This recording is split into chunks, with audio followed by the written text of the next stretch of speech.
Everybody, welcome to another episode of the Shut Up and Do It podcast, the place where you can come hang out with us while we go through all things real estate with a focus on bringing you top quality speakers and all who believe in a get it done, shut up and do it manner. I'm your host, Nick Allerud, creator of the Complete Deal Flow System and a principal buyer with AA Real Estate Group. We function as an educator and active single and multifamily real estate buyer in the Boston area and beyond. Today is a special day for me because, as I just shared with Gabriel before this started, I had listened to him initially. I'm trying to remember what podcast it was, but it was like, I think it was like a year ago. And like this guy, with how he scaled his business and what he did to kind of turn things around, I knew that someday I'd be super psyched to have him on the podcast. And here he is today. So Gabriel, I can't thank you enough, man, for spending the time to join us today and sharing your story. Yeah, I'm glad, bro. Thanks for having me on. That's awesome. So I met Gabriel. We're part of a mastermind together down in Florida. And Gabriel, if you want to start, just tell us a little bit about your story. Like, what got you into real estate? And truly, what are you passionate about? Maybe your passion's changed too from when you started to now. Oh yeah, for sure.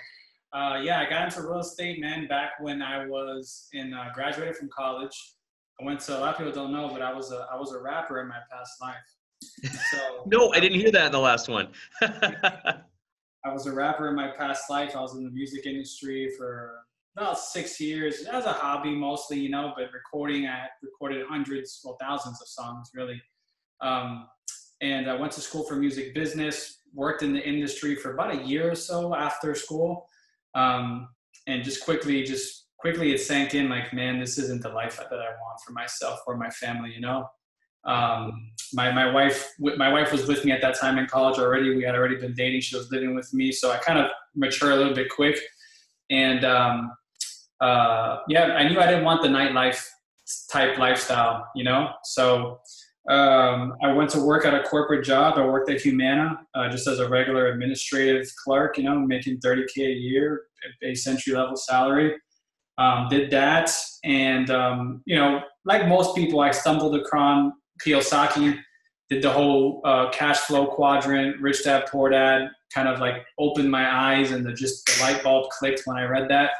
Did the seminar thing, and from the seminar thing, it didn't work out. I didn't have the money to pay for. I actually asked my dad for a loan, and he hung the phone up on me, thought I was crazy.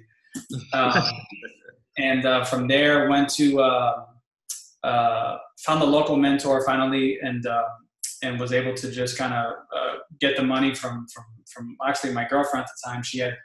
We were fortunate that both of her parents passed away, but she had sold their estate in Venezuela, and between her and all her brothers and sisters, they split the money, and she put the down payment for the mentorship program, and that's how I started. I basically had to split 50% with my mentor, and then 50% with her to pay her back her investment. So I 4x'd her investment in less than a year. So we can leave it at that. Nice, very cool, very cool. So that was the Kiyosaki mentorship. Is that what you did through that? No, it was a local mentor. It was a local. Local. Yeah, local guy who runs the RIA. His name is Dave Dinkle. Great guy, and we're still really good friends to this day. And with the deal at that time was like $5,500, and we'll split 4 deals with you, do the whole deal split thing, teach you the whole thing, and that's how we started. Cool. Isn't it? It's awesome to find like coaches and mentors actually in the business, right? Versus just kind of teaching now and got out of the business. Yeah, and he wasn't really active in the business. Like, he was active, but his business was just strictly coaching. But because they were splitting deals with people, he was really well versed in how to structure deals, how to get them to close. And he's when it comes to deal structuring and the technicalities of real estate, he's a master at that stuff, Wow. Oh, cool, man. That's awesome. So from those first, you said 4 deals, those first few deals that you did with them, where did you go from there? Did you know you wanted to kind of turn this more into a business, or where were you at then?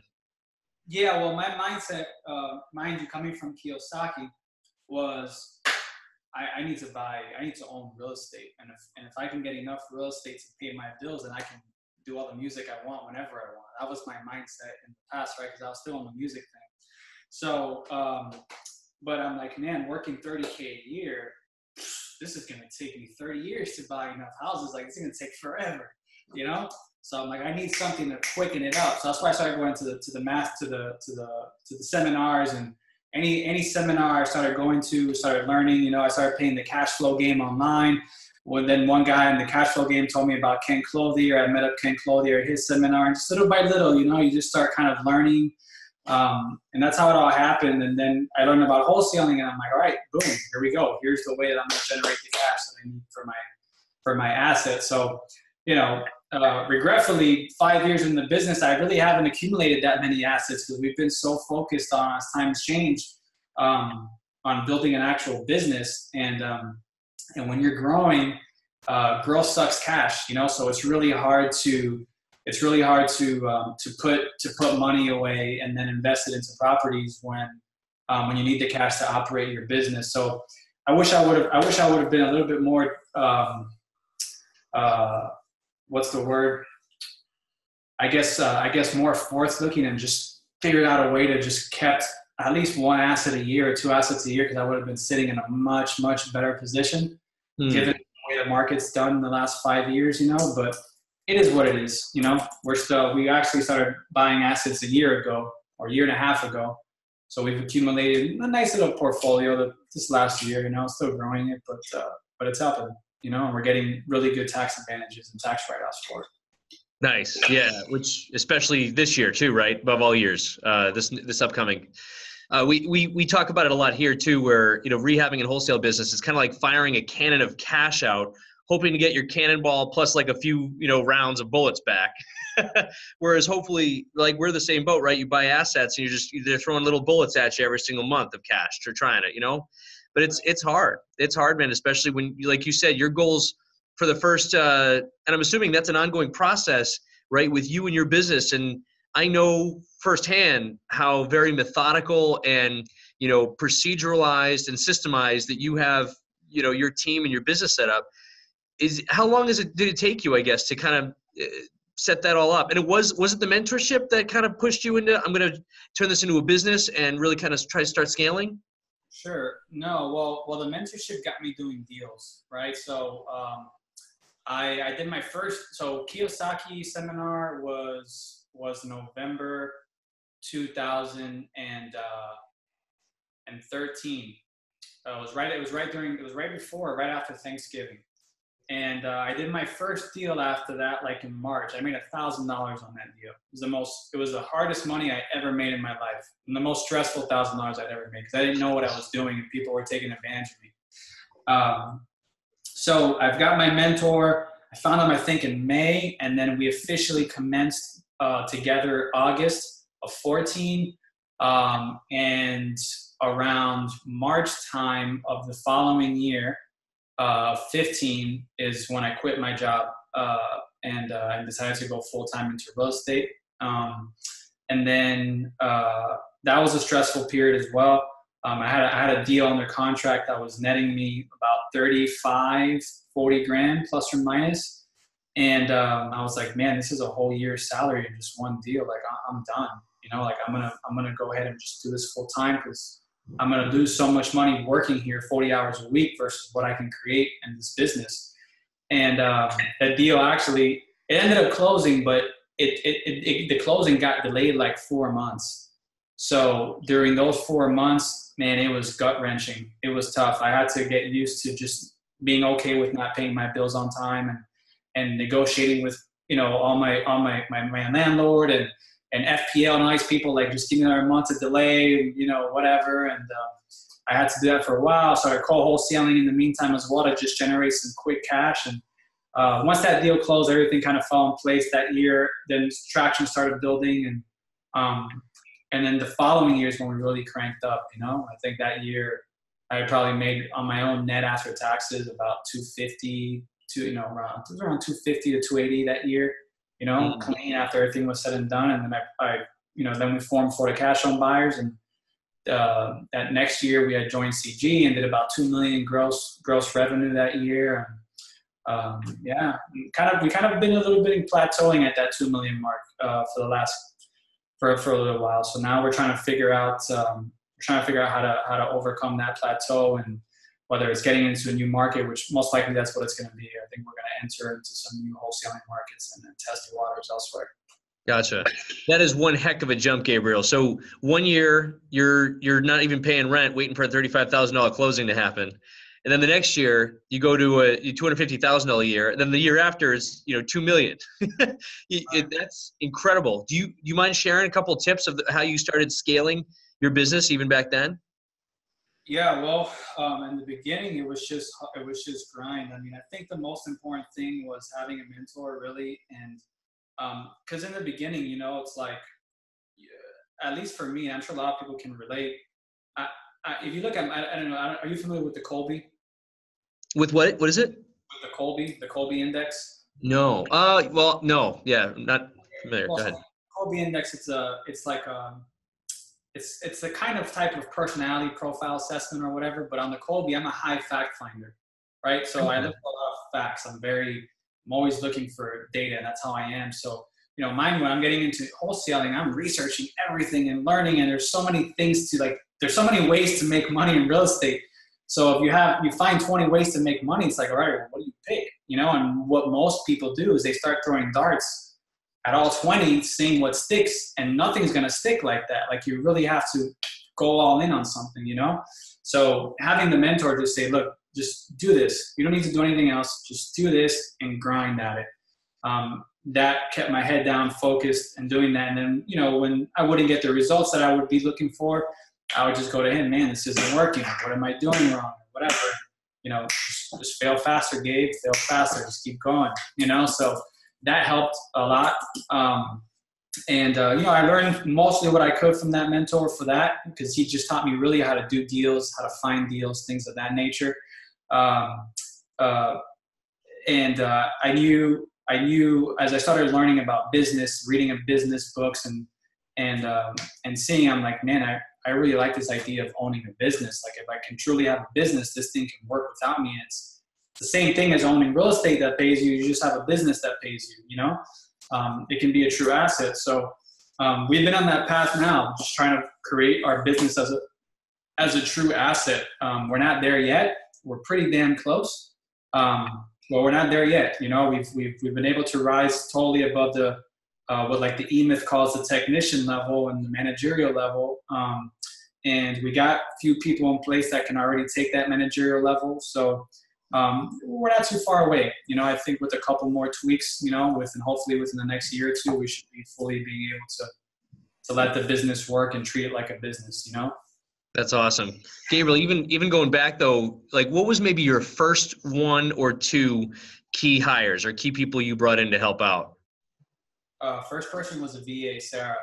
She's still with me. She's my personal assistant right now. She's the one that coordinated this meeting with us, put the whole thing on my calendar and everything. She's been with me since day one. So what I had her do in the beginning, I had her basically everything. I try to get off, and what I tell most people when you're starting, just try and get off all the administrative stuff off your back so you can focus on sales. That's all you need to do is sales. Right. So I had her do the email blast. I would just tell her, hey, just put this in the email. This is what you need to write, but get it out. So she would send it out. I would have her also take all the incoming calls from buyers, and she would just tell me, hey, these are the buyers that I talked to that are really interested or whatever. These other buyers called. They just had questions. I answered it for them. She would help me with that. Eventually, as we started, I had her also do my closing transaction coordination as well. As we started scaling, then I hired somebody local, because in India, there tends to be problems sometimes with internet connection, phones. There's a lot of things that happen over there that sometimes having someone front lines in the business, it can get a little bit complicated. And then after her, now she does our short sales, which we're actually turning off. The short sales have been a disaster this past year. They just seem not to be working. But we are just doing short sales only. So now she's just going to be pretty much my personal assistant for now. And then we hired someone to answer the phones and screen callers. That was the next hires, and hired people to help us in marketing. So we always, from the beginning, were very, I don't know what the word is, but we basically sourced all our own data. We went to the counties and pulled it. We never bought it from anyone. So that was tedious in itself. So we had we had people that we would just hire, pay them $10 an hour, basically, source the data from us, clean the list, make sure that the lists were always cleaned and well maintained and all that stuff, so we can do the marketing. We even used to do our own envelopes and mail in-house. We would have people just write the envelopes in there and send them out and all that stuff. So that's how it started. The acquisition reps were really like towards the end of the deal. Yeah. We had marketing in-house too for a very long time, and that was probably one of the craziest outsourcing we've ever done, right? It's like, oh my God, I have all this free time now. Now what? Did you find every time you either outsourced, your direct mail, or you, especially probably when you started taking on the acquisition specialists, how did you, I'm assuming, and maybe I'm wrong on this, I'm assuming that whenever we outsource something, at least this is my business, you start to go down on either your closing ratio or the efficiency starting to kind of dwindle a little bit, right? Like we now have to manage a third-party process for our mailing companies, and now we have other people closing our leads that, we're kind of going for. So we have to kind of keep a very active role there. How did you manage? Was it easy for you just to let go? Or how did you deal with that? No, it's a constant work in progress. I wish I had the master key for that. It's a constant work in progress. For the direct mail, we never fully outsourced it. It was just like the envelopes. We still source our data in-house for the most part. We got 3 VAs in-house that still do that stuff. So yeah, we did see a dip in response rates and an ROI as we started going from the handwritten letters to the more generic postcards and things like that. But it was easily more scalable. With the acquisition guys, it's always been a constant battle with your salespeople. I don't know. Were you at CG for my last presentation on the whole sales thing? I was on the one you did a deep dive into your key characteristics of the avatar. I wasn't there in December though, but I was there in October. Okay. Well, we got deep into that in the annual. Wish you would have been there, but anyway. Yeah, for that, it was, it's a constant struggle, man. Like you can't abdicate it, right? Like you have to, when you delegate those things, you or someone that you have the confidence and trust needs to be on top of those things. And even if you have someone that you trust to be on top of them, you need to be on top of them and make sure that they're watching and looking at what needs to be looked at, and you have the right data to look at to make sure that things are going as they should be going and things like that. And that takes time to build. It takes, and yeah, for us, like when we hired our first acquisition reps, we were slow to let go. It was in CG. It was me and my partner. He just had his firstborn. His second was coming due. My first was coming due. And everybody's like, guys, you need acquisition reps now. They're like, when are you going to put the ad out? This was March. We're like, oh, we'll put the ad out July, June, July. And then we'll think of hiring someone towards quarter 3, quarter 4, the end of the year. Everyone's like, hell no. Everyone's like, you're not leaving this room until you put the ad out. We're like, what? Seriously, you're going to put the ad out today before you leave this room. And we're like, shit, talk about accountability, So we did, and then you kind of just get comfortable with just having people do things. Once you kind of let go and put people in place, you find that it's not all that bad. What gives you passion these days? What drives you? I would say what drives me, definitely the quest for excellence drives me. That definitely drives me.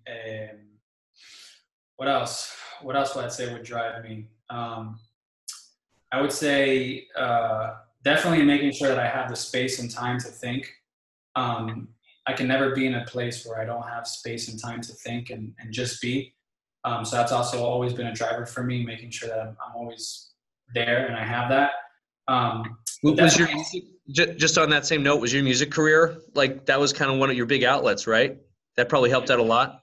Yeah, for sure. Do you miss that part of it? Every now and then, if I still get a little bit flowing through me, I'll just freestyle out loud.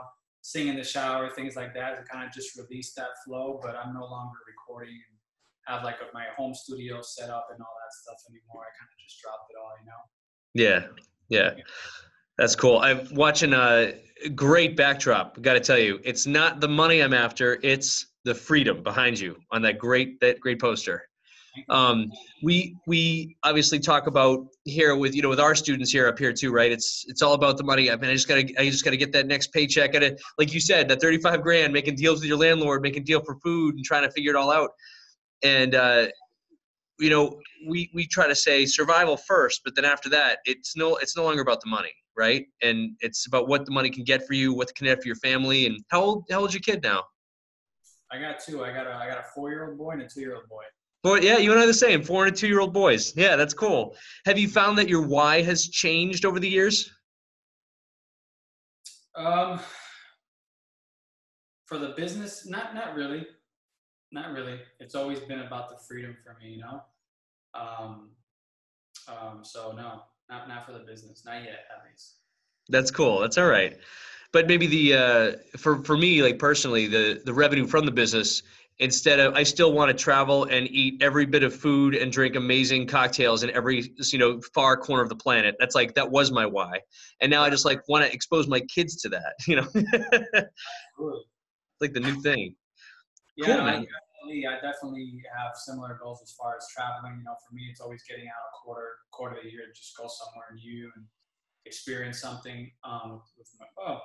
With the kids, not so much at this point. They're still too young, man. Yes. Taking them out sometimes it's just not fun. To ask them. But with me and my wife and stuff like that, for sure. The thing is, I had my kids early too. So when I had my kids, I just started making money in the business. And so we never really got to truly know what it feels like to not have the kids and have the money to be able to truly, enjoy it. So we're getting there. We just got back from Italy 2 weeks ago. That was pretty cool because we had our nanny able to watch the kids. So me and my wife went out for a week without the kids. That was cool. For sure. Awesome. Yeah, I was hoping you'd bring that up. That looked like an amazing trip. It was nice. It was nice for sure. Yeah, for real. Oh, that's awesome. Good stuff. So your quest for excellence every day that drives you. A day in the life for you, Gabriel, like when you get up, do you have a morning routine that you go through to kind of prep you for the day? Yeah. And if you're willing to share it, of course. Yeah. I typically change it up every now and then, but the founding blocks are typically the same, right? It includes the morning routine. Typically includes meditation, includes some type of movement, exercise, whatever you want to call it. I call it movement, and then the third part, typically requires reading. Now, I'm not gonna go out here and say that every day it's like on point. Like today, I did the meditation, did the reading. Didn't really get the movement in today,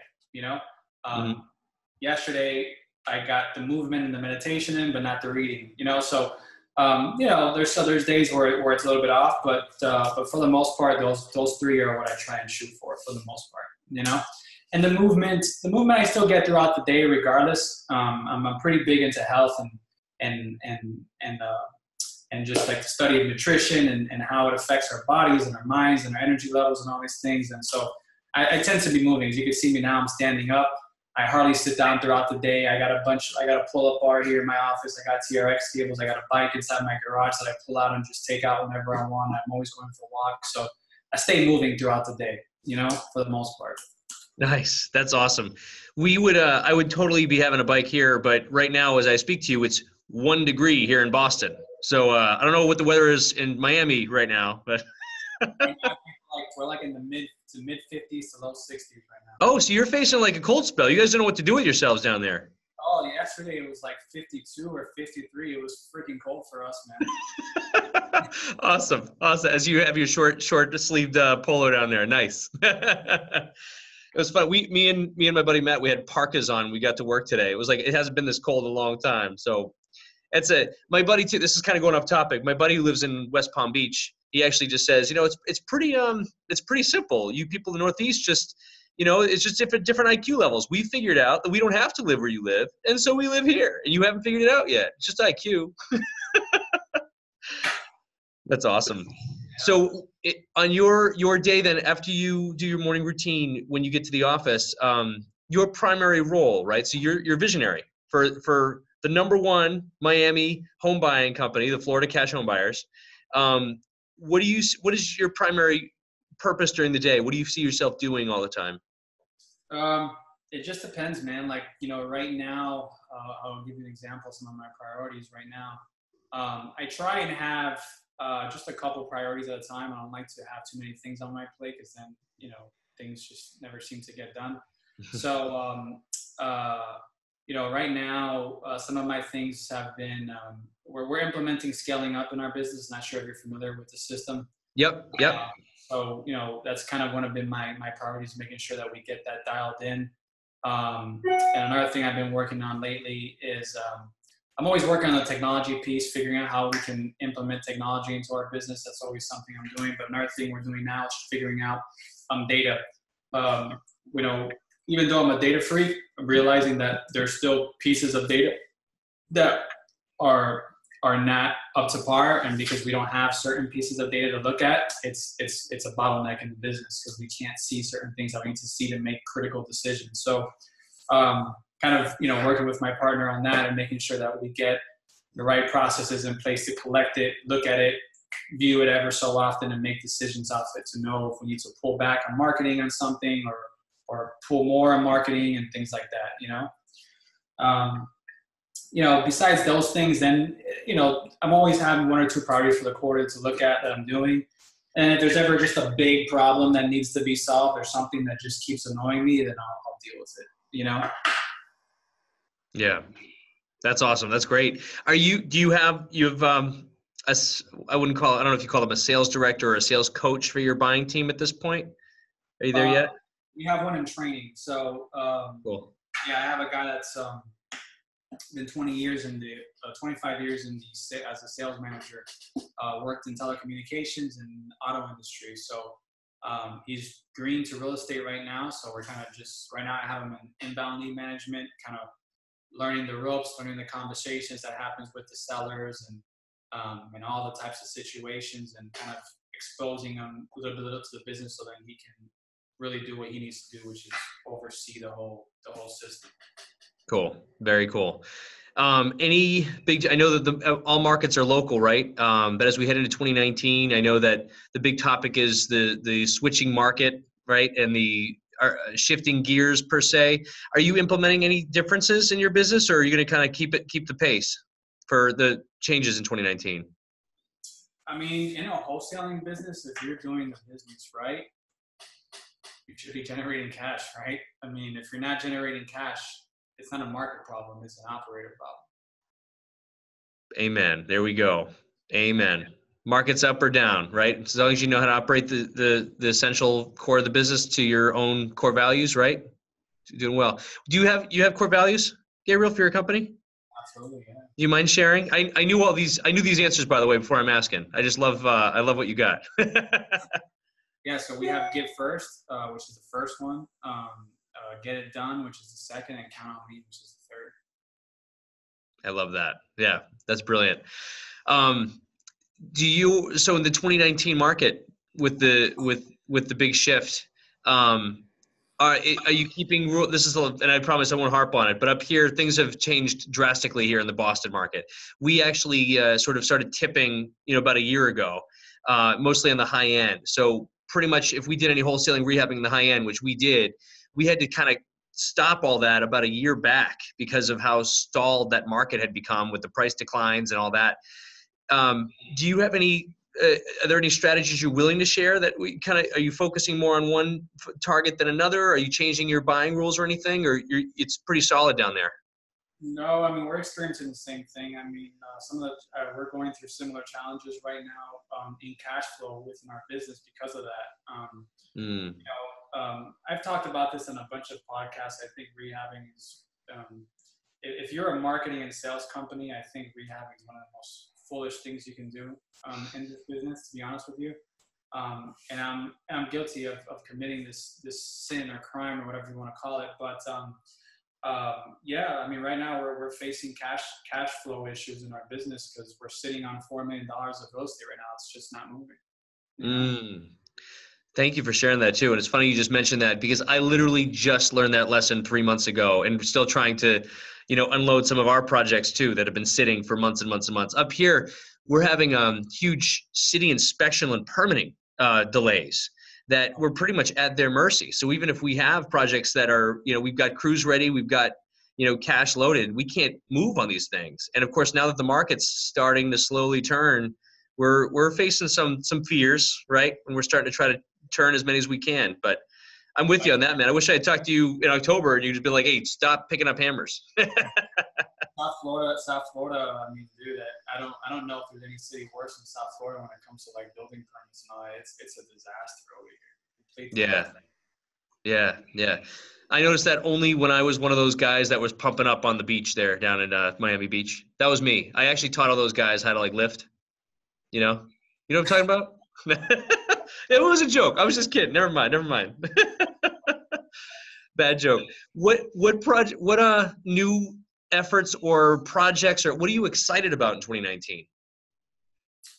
Well, I'm excited about getting an office. I think we're going to switch our we've always been virtual. Everyone works from home. Oh, really? Yeah. Didn't know that. Oh, crazy. Nice. Okay. Everyone works from home, but I think moving forward for where I want to take this business to and beyond, I think that model is going to change, and we're going to probably go to an office, most likely. Yeah. Yeah, for sure. I'm excited about that. I may be launching some type of seminar / group coaching with a friend of mine this year. So we'll see if that happens. Excited about that. And yeah, I mean, excited to just be alive, man. It's a great time to be alive.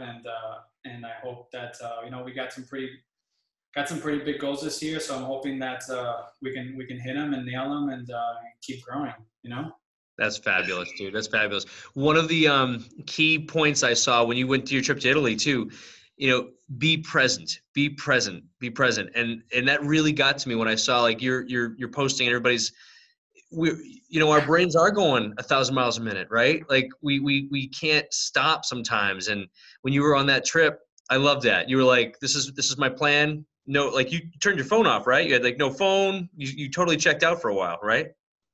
I didn't have it off, but I had it in airplane mode, so I couldn't receive messages from anyone. Nice. So I used it for just a couple times to take pictures and have it as my alarm clock or whatever if needed be. But yeah, for the most part, I would say 95% of the trip it was on airplane mode. So That's like, awesome. but that's the benefit of having a partner too. It's like, hey, if anything happens, I know you can take care of it. Not a big deal. For sure. But another great lesson learned from me and for a lot of people, or just at least a big reminder, right? That be present. The phone just what's the word? It disturbs the mind, man. It keeps the mind like always like itching for there's something like there's what's happening. Like nothing's happening. Just relax. Like, all right, I need to do something. Like it doesn't know how to just shut off. Yeah, gotcha. I take this question from Tim Ferriss podcast. I love, he has one question a lot of times he asks guests at the end, what's the favorite purchase you've made in the last 12 months for under $100, whether it's personal or business? Favorite purchase I made under $100. Wow. And now everyone knows that these podcasts are not set up beforehand. I just spring questions on people. Oh man.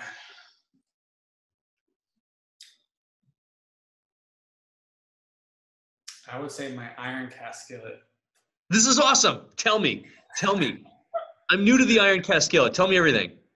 Yeah, I got one sometime, probably maybe maybe 6 to 8 months ago. I got one, and I love it. I use it almost every day, literally. And just off topic again, how do you season the thing? You keep saying a season, and Google tells me all sorts of different ways to do it, but I don't know which is the right way. How do you do it? I mean, I typically use ghee or coconut oil. You know, you just melt it on it, and just, you know, my iron cast skillet comes with like this, like a metal mesh or something like that. You know, and I just kind of cover it with that, and pretty much it. Let it dry, and that's it. You put it in the oven for like an hour upside down for like 375. But I used to do that, but I don't really see any difference between just letting it dry in the oven. You know, as a matter of fact, I think it lasts longer when I just let it dry in the oven versus when I burn it in the oven for 375. I just lay it on top of the stove with no heat, just let it dry. It's pretty much the same result, at least for me. That would have been better, since the first time I did it, I used olive oil, and then I turned it upside down in my oven, and all the olive oil dropped and then caught on fire, and we all had eggs at the house. So I learned. Hashtag learning, right? Don't want to put you on the spot if you're feeling any rhymes or anything. You don't have to, but you're the first person we've interviewed that has, you know, your rap background. You don't have to, or we can add it as an add-on. You have any ready for us? Not really, but we can. That's okay. We can add a song or a music video to the background. It might be good too. Do you have and if you have any YouTube links or something too? But what's the best way people can reach out to you? You know, if you're excited about it, and anything you want to promote while you're on today? Facebook's the best way. Not really. I mean, if they want to look me up on Facebook, it's Facebook. I believe it's Gabriel Garcia, REI or something like that, if I'm not mistaken. It's the best way. That was and I did check while we were chatting. It was actually Mike Hambright's Flip Nerd podcast. That's what I listened to, and you were on that, and that's when I first connected with you a long time ago. That's awesome. Talk about being real too, man. I mean, for our audience, like, look at this guy. He's real. He's got challenges. He shares his challenges. He's not even really here promoting anything. He just really wants to give first, one of his core values. And that's really taught me. You were one of the people that really got to me in October, when you kind of, at the very end there, when you kind of gave to me even just the 15 minutes we had together, you kind of re-energized me with the whole reason I was in this business in the first place. And I don't know if I shared that with you yet, but we're kind of getting soft, but it was really cool. You were one of the top 3 people there that really changed my whole outlook again. And it really helped me launch this. It helped me do a whole bunch of different things. And thank you for that, Gabriel. Seriously. I had no idea. Pretty cool. What was your reason? What's your reason for the business? Your give first core value was something that I had sort of fallen away from, because there's a whole bunch of things that were frustrating me in the business or stressing me out, right? And I literally had to apply that 80-20 rule, you know, and talking to you and to Corey and to a few of the other guys there. What makes me feel grateful, right? What makes me feel fulfilled? How do I fulfill others in a more deeper and satisfying way, whether that's my team here or my customers out in the field, or even just, you know, students in general? Like, how do I kind of give more to them? And the giving more, just by remembering to give first and give more mindset, it like totally got me right back into where I was supposed to be, you know, where I was 3 years ago, before kind of the churn and burn of the daily grind just, you know, wears on you, especially when you're doing this in 1 degree weather. You know what I mean? Just kind of wears and wears. So, that's awesome. Yeah, man, that was cool. So check out Gabriel on Facebook. It's say your Facebook page one more time. Let me double check. I believe it's Gabriel Garcia and then REI at the end. Yep. Personally, I've got Gabriel Garcia here. I don't know if you wanted people to link in with you personally there, but that is his profile page. And what's your website for the business? FloridaCashHomeBuyers.com. Look at that website. That's a good real estate website, everybody. The domain name. It's Gabriel Garcia 311 is actually Facebook.com/Gabriel Garcia 311. Gabriel Garcia 311.com to connect with Gabriel. Gabriel, I can't thank you enough, man, for your time today. Super, super appreciate it. And I for all the people out here listening, check us out. It's AA Real Estate Props YouTube channel, and hashtag Shut Up and Do It podcast. Gabriel, thanks again, man. Really appreciate you being on. Yeah, honored, bro. Honored. Awesome. All right, guys, I'll see you on the next one.